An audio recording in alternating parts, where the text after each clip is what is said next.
vai falar agora de ABS. ABS, controle de estabilidade, controle de tração. É muito importante o ABS, que é o controle da estabilidade direcional, a maior função. Não é antibloqueio de freio. O antibloqueio de freio para ter uma melhor estabilidade na direção. Potência não é nada sem controle. Então, se potência não é nada sem controle, eu preciso controlar o carro na hora que eu vou desgarrar, que eu tenho uma patinação, então eu tenho que fazer esse dimensionamento de forças através de um diferencial e através também de correção de frenagem pelo freio. Controle de estabilidade. Se o carro começar a desgarrar, eu tenho que fazer essa suspensão, acertar também esse carro e eu ver qual é o deslocamento da carroceria, qual é a torção da carroceria para fazer um controle na pressão de frenagem. Na pressão de frenagem de como eu vou fazer essa frenagem em cada roda. Então eu tenho um controle que ele é todo independente em cada roda e ele vai fazer o ajuste da frenagem para melhor condução de roda por roda. Então no Scania a gente tem como fazer a verificação no freio, o freio desse carro com ABS, então você tem essa verificação de todos os sensores que tem no ABS. Você vai fazer primeiro ligar o veículo. Então a gente vai ver a parte do freio, o freio ABS. A gente ligou o veículo agora. Vamos fazer o diagnóstico no freio do carro. Então, como ver se primeiro tem alguma avaria. Se tiver alguma avaria, vamos pegar e criar um relatório para isso, porque é freio. Então, se você não corrigir um freio corretamente, você pode ocorrer até num acidente para o condutor. Então está ligado toda essa dinâmica de nivelamento de suspensão, condução, auxílio, controle de estabilidade, controle de tração, controle de diferencial. Às vezes eu posso ter um diferencial antiblocante. Eu posso ter toda essa dinâmica de frenagem precisando verificar os dados. Quais são os dados? Então vamos ver. Então a gente fazendo o diagnóstico, fazendo a parte de parametrização. Se a gente não encontrou nenhuma avaria, a gente vai para a parte de parâmetros. Quais são os parâmetros que a gente vai ver? Primeiro, alimentação de módulo. Então a gente vai aqui e vai ver qual é a tensão de alimentação. Roda dianteira lado direito, roda dianteira lado esquerdo, roda traseira lado direito, roda traseira lado esquerdo. A gente pode ver a aceleração da roda, para a gente ver como é que está a aceleração. Isso a gente vê até como é que está o diâmetro do pneu. É muito importante a gente verificar o diâmetro do pneu e a correta ligação de pneus certos, né? De pneus com as mesmas medidas, aro de rodagem e mesmo diâmetro e perfil de pneu. Porque isso pode interferir na velocidade de rotação. E essa velocidade de rotação pode dar um erro, uma avaria no ABS, pode ser que ela não dê ao curto prazo, mas quando você pegar uma rotação maior. É muito importante também se ver uma avaria no ABS depois de cerca de 40 km por hora, que você vai ver, começar a comparar a defasagem dessas rotações, dessa velocidade de rotação de cada roda, além da velocidade. Você tem então sensor de cilindro mestre, tem a pressão de frenagem. Em carros híbridos, por exemplo, eu preciso ter essa informação do ABS para pressão de frenagem, para proporcionar uma correta regeneração e uma eficiência na frenagem. Então, aceleração lateral, aceleração longitudinal, valor do ângulo de direção, né? Ponto zero da direção, se eu preciso fazer um ajuste, uma calibração do sensor de ângulo de direção. E vocês têm diversas informações, desde pressão, acionamento de solenoide, corrente de solenoide, pressões de trabalho. Então você consegue monitorar controle de estabilidade, controle de tração.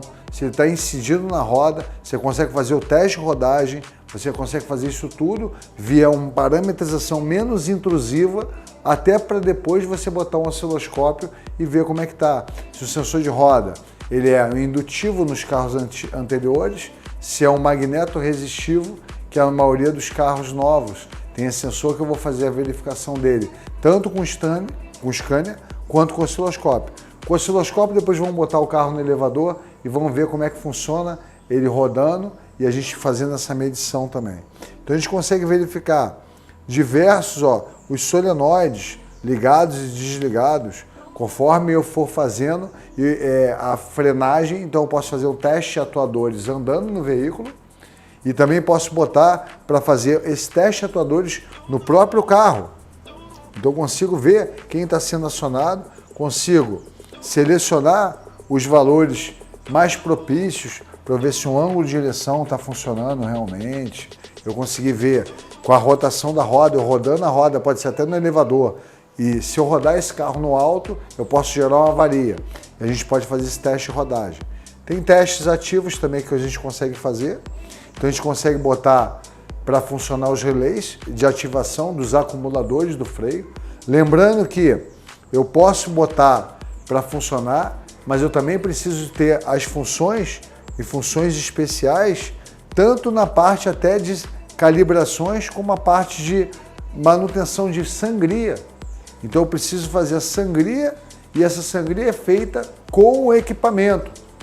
Não consigo mais fazer sangria num carro com ABS só na roda, porque o freio vai ficar um pouco mosquento, vai ficar mole, porque aquele ar pode ficar dentro do acumulador ou pode ficar dentro dos solenoides, dentro da unidade hidráulica do ABS.